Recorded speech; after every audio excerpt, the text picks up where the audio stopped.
नमस्कार दोस्तों, स्वागत है आपका अपने YouTube channel SK learning vision पे। और इस चैनल पे आप हिंदी पढ़ेंगे और हिंदी के अंदर आज हम टॉपिक पढ़ने वाले हैं क्रिया। तो स्टार्ट करते हैं टॉपिक अपना। बहुत महत्वपूर्ण टॉपिक है क्रिया और इसका अर्थ।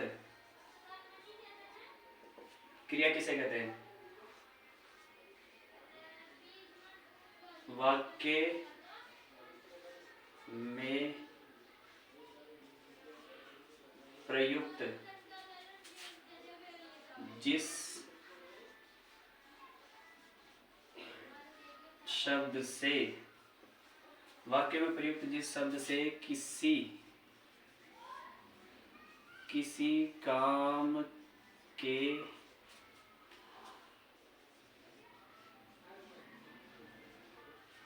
करने या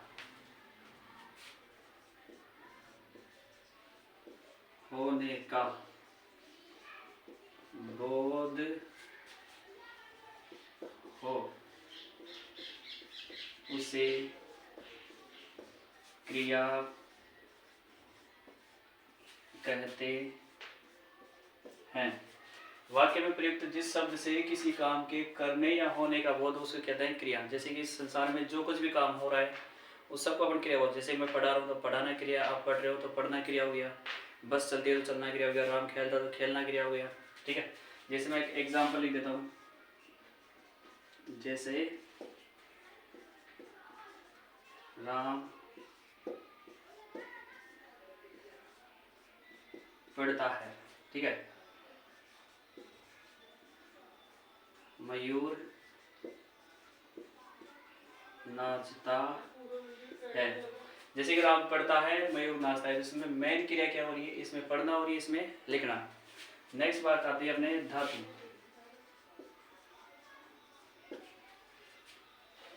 धातु किसे कहते हैं? क्रिया के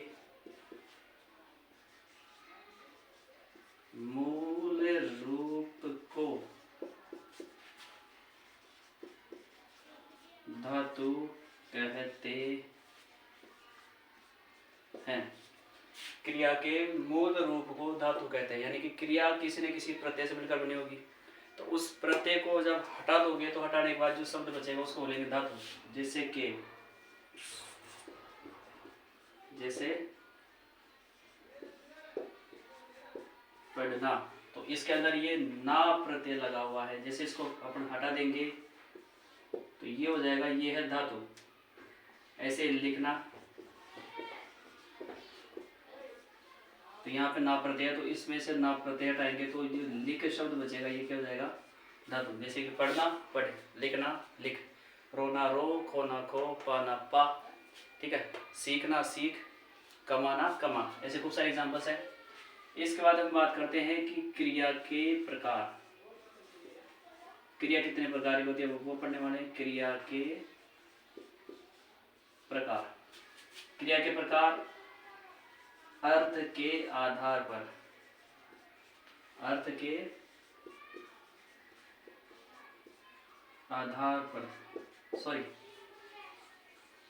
कर्म के आधार पर, यहाँ पे आएगा कर्म के आधार पर क्रिया दो प्रकार की होती है, ठीक है। सो नंबर 1 इज सकर्मक क्रिया।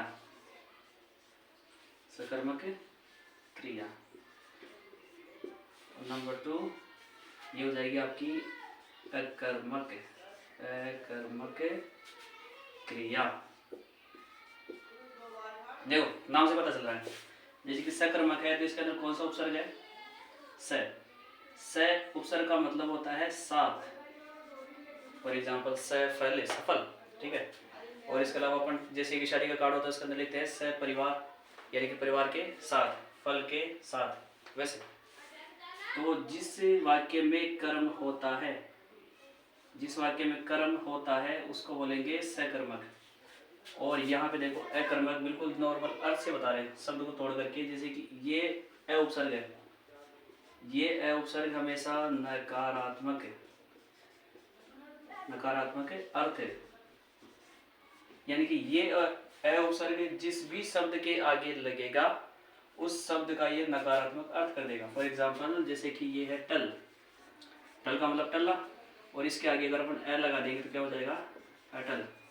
वैसे मर का मतलब मरना होता है, अमर जो कभी नहीं मरे। चल का मतलब चलना, और अचल जो कभी नहीं चले। ऐसे खूब सारे एग्जाम्पल यानी कि यहाँ सब पे क्या है, ए उपसर्ग है जो कि नेगेटिव सेंस देता है। ठीक है, तो ऐसे ही इसमें जिसमें कर्म नहीं होगा उसको बोलेंगे नकार, ये अकर्मक क्रिया, और जिसमें कर्म होगा उसको क्या बोलेंगे, सकारात्मक। बिल्कुल सिंपल सा। ठीक है, अब अपन ये देखेंगे कि कर्म की पहचान कैसे होती है। ये भी लिख देता हूं मैं कि कर्म, भाई वाक्य में कर्म आएगा तो कर्म की पहचान तो करें। तो कर्म की पहचान कैसे करें, कैसे करें, तो कैसे करें मतलब वाक्य में प्रयुक्त क्रिया से प्रश्न पूछे। वाक्य में प्रयुक्त क्रिया से प्रश्न पूछना है दो, कौन कौन से, नंबर 1 क्या, और नंबर 2 किसको। किसको या किसे, एक ही बात है। ठीक है, या तो आप क्वेश्चन पूछोगे क्या, या क्वेश्चन पूछोगे किसको। अगर इन दोनों का आंसर आता है तो वो क्रिया हो जाएगी आपके सकर्मक यानी कि कर्म है, और अगर आंसर नहीं आता है तो क्या हो जाएगी, सकर्मक। अच्छा, क्वेश्चन का आंसर काल्पनिक भी हो सकता है तो वहां पे भी क्या आएगी, सकर्मक। जैसे अध्यापक हिंदी पढ़ाता है, ये सेंटेंस लिखा मैंने। तो अध्यापक हिंदी पढ़ाता है, इसके अंदर क्रिया कौन सी है, पढ़ाना। अच्छा, इस क्रिया से क्वेश्चन पढ़ना है कि क्या पढ़ाता है। इससे अपन ने क्वेश्चन पूछा है कि क्या पढ़ाता है, तो आंसर क्या निकल के आया, हिंदी। तो इस वाक्य के अंदर अपना कौन सा क्रम हो गया, हिंदी क्रम हो गया। यानी कि इस वाक्य में प्रयुक्त क्रिया कौन सी है, सकर्मक है। कैसे पता चला, क्योंकि अपन ने क्रिया से क्वेश्चन पूछा क्या और किसको। दो प्रकार क्वेश्चन में क्या पूछा तो क्या से आंसर आ गया, ये वाला। ठीक है, वैसे मैं दूसरा यहाँ पर लिख देता हूँ कि ये लिखता हूँ, सीता क्रिकेट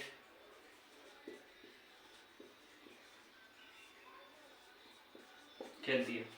सीता क्रिकेट खेलती है, तो क्या खेलती है, ये क्रिया हो गई, क्या खेलती है, क्रिकेट। तो क्रिकेट अगेन अपना क्या हो जाएगा, कर्म। तो इस प्रकार से क्या शब्द से, क्या प्रश्न से हम ये पहचान सकते हैं कि कर्म कौन सा है।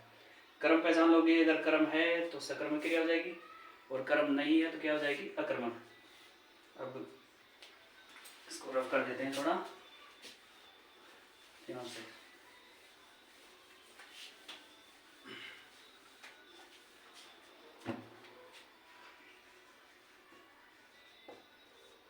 जैसे कि राम हंसता है, अब इसमें क्रिया क्या है, हंसना। राम हंसता है, तो अब क्रिया से क्वेश्चन पूछो कि क्या हंसता है, क्या हंसता है, कोई आंसर नहीं आया। अच्छा, किसको हंसता है, ये क्वेश्चन पूछा अपन ने, किसको,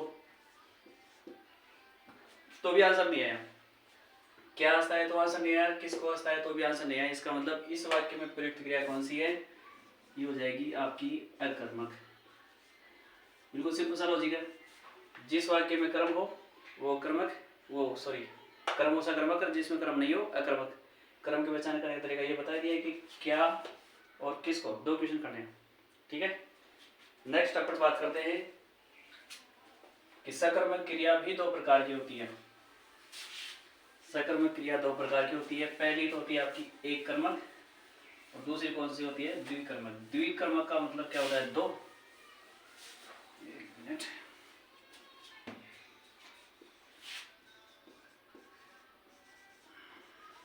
सकर्मक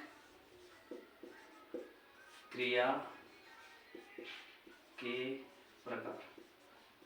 देखो सकर्मक क्रिया दो प्रकार की होती है। पहला, बिल्कुल नाम से पता चल रहा है कि ये है एक कर्मक,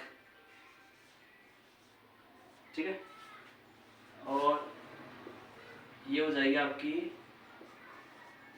द्विकर्मक।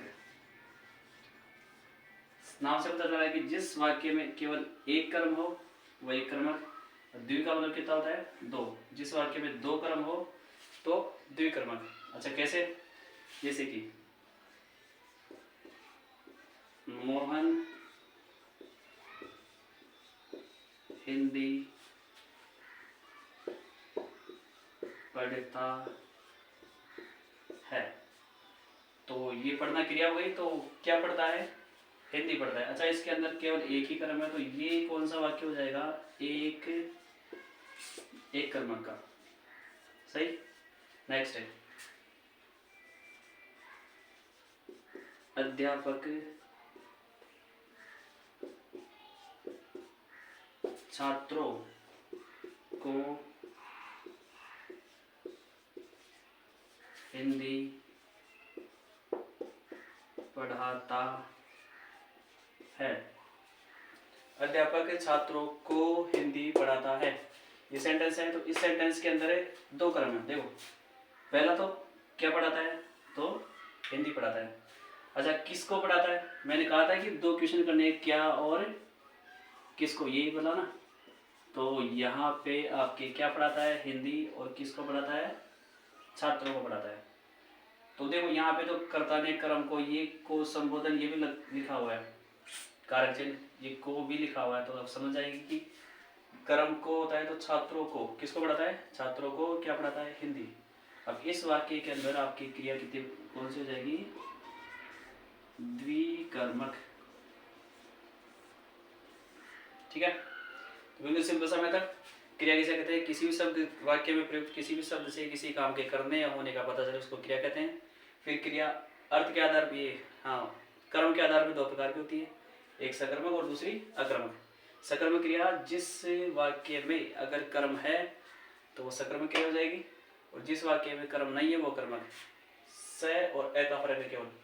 फिर सकर्मक क्रिया के प्रकार, एक एकर्मक होता है, एक द्विकर्मक होता है। एक कर्म मतलब जिसके अंदर एक ही कर्म हो, और द्विकर्मक का मतलब जिसमें दो कर्म हो। जैसे कि मोहन हिंदी पढ़ता है, और जैसे क्या पढ़ता है? हिंदी पढ़ता है, तो एक कर्म हो गया। अध्यापक छात्रों को हिंदी पढ़ाता है, तो क्या पढ़ाता है? हिंदी। किससे पढ़ाता है या किसको पढ़ाता है? तो छात्रों को। तो इस सेंटेंस के अंदर दो कर्म हो गए। यहाँ तक क्लियर हो गया वो सब कुछ। अब हम इस टॉपिक से रिलेटेड, यानी कि इस पॉइंट से रिलेटेड एग्जाम्स के अंदर जो क्वेश्चन आए हुए हैं अपन उनको देखते हैं एक बार ऑप्शन वाइज। जैसे आपको पता चल जाएगा कि अपन ने जो पढ़ा है उससे अपन क्वेश्चन कर भी सकते हैं कि नहीं कर सकते हैं। ओके ठीक है।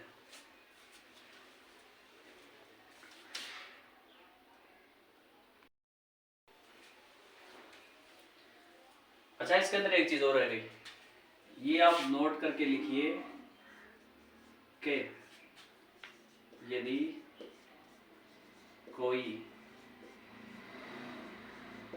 वस्तु दान या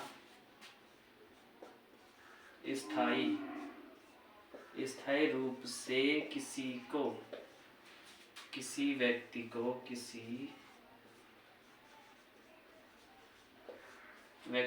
को दी जाती है तब वहाँ